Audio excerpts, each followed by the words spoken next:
সহধর্মিণী। আমাদের হতে হবে সহধর্মিণী। আমা শুধু ধর্মপথে নিজেও যেতে হবে, আবার স্বামীকেও এগিয়ে দিতে হবে, তারই নাম সহধর্মিণী। এমন সহধর্মিণী ছিল একজন নদিয়ার মাঝে, সে হলো আমার বিষ্ণুপ্রিয়া। বিষ্ণুপ্রিয়া সহধর্মিণী ছিল। বাবা, একটা 14 বৎসরের মেয়ে বিষ্ণুপ্রিয়ার কাছ থেকে আমাদের অনেক কিছু শেখার আছে, আছে না? যখন মহাপ্রভু সন্ন্যাস নিয়ে চলে যাবেন, এমন সময় একদিন বিষ্ণুপ্রিয়াকে ডেকে ডেকে বলছে, বিষ্ণুপ্রিয়া, আমি তো তোমায় ছেড়ে চলে যাব সন্ন্যাসে। ও বিষ্ণুপ্রিয়া, তুমি তো দুঃখ কষ্ট সহ্য করতে পারবে না বিষ্ণুপ্রিয়া, তাহলে তুমি তোমার বাবার ঘরে চলে যাও। সেদিন বিষ্ণুপ্রিয়া বলেছিল, এ কি স্বামী, এ তুমি কেমন কথা বলছো? তুমি চলে যাবে বলে আমি আমার বাবার ঘরে চলে যাব? এ না, এটাই আমার ঘর। কেননা তুমি জানো না, সেদিন থেকে 7 পাকে ঘুরে আমি তোমাকে বিবাহ করেছি, সেদিন থেকে আমি মেনে নিয়েছি তুমি আমার পিতা, তুমি আমার ভাই, তুমি আমার বন্ধু, তুমি আমার সখা, তুমি আমার ছেলে, তুমি আমার সব। এবার মহাপ্রভু বলছে, ছি ছি বিষ্ণুপ্রিয়া, তুমি কি বলছো? স্বামী কখনো পিতা হতে পারে?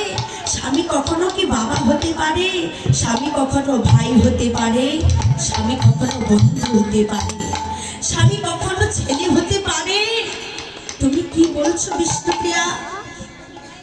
তুমি আমার কাছে বলেছো, কিন্তু এই জগতে আর কারো কাছে বলো না, তাহলে যে লোকে তোমার উপহাস করবে। সেদিন বিষ্ণুপ্রিয়া বলেছিল, স্বামী, আমি শাস্ত্রজ্ঞ মেয়ে, আমি শাস্ত্র দিয়ে তোমায় বুঝিয়ে দিব স্বামী কখন পিতা হয়, স্বামী কখন বন্ধু হয়, স্বামী কখন ছেলে হয়, স্বামী কখন বাবা হয়, জানো? তখন বিষ্ণুপ্রিয়া বলল, ওরে অন্নদানে পিতা সম, রতিদানে পতি। আর অন্নদানে পিতা সম, রতিদানে পতি। আর অন্নদানে পিতা সম, ওই রতিদানে পতি। আয় অন্নদানে পিতা সম, রতিদানে পতি।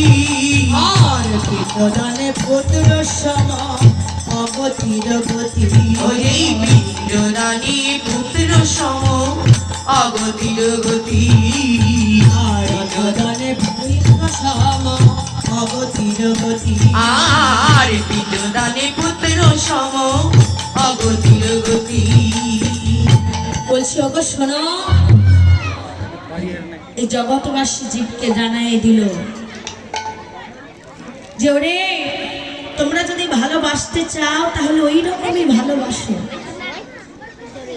বললে স্বামী কখন পিতা হয়? একটা কুমারী মেয়ে যখন বিয়ে না হয়, বিয়ে হওয়ার আগ পর্যন্ত তার অন্নের যোগান দেয় কে? তার বাবা। যখন তার বিবাহ হয়, বিবাহের পরে তার অন্নের যোগানের দায়িত্ব ভার কার কাঁধে পড়ে? তার স্বামীর কাঁধে। তাহলে বাবার কাজটা স্বামী করছে, তাহলে সে স্বামী কি অন্নদানে বাবার সমান। আবার যখন স্বামী স্ত্রীর মিলন হয়, রতিদানে হয় পতি। আর ছেলে কখন হয় জানো? বলছি, এই জগৎ মাঝে ধরো কোনো স্বামী স্ত্রী কোনো সন্তান নেই, তাই না? কোন স্ত্রী যদি কোনো সন্তান না থাকে, তাহলে ওই স্ত্রী যদি মারা যায়, ওই সন্তানের অবর্তমানে, তাহলে তার পিণ্ডদানের অধিকার থাকে একমাত্র তার স্বামীর। তাহলে সে ছেলের কাজ করলো, তাহলে পিণ্ডদানে পুত্র সম হলো। তাই বললেন, ওগো আমি কখনো ভুল করি না, আমি শাস্ত্রজ্ঞ মেয়ে, শাস্ত্র দিয়ে তোমায় বুঝিয়ে দিলাম স্বামী কখনো পিতা হয়।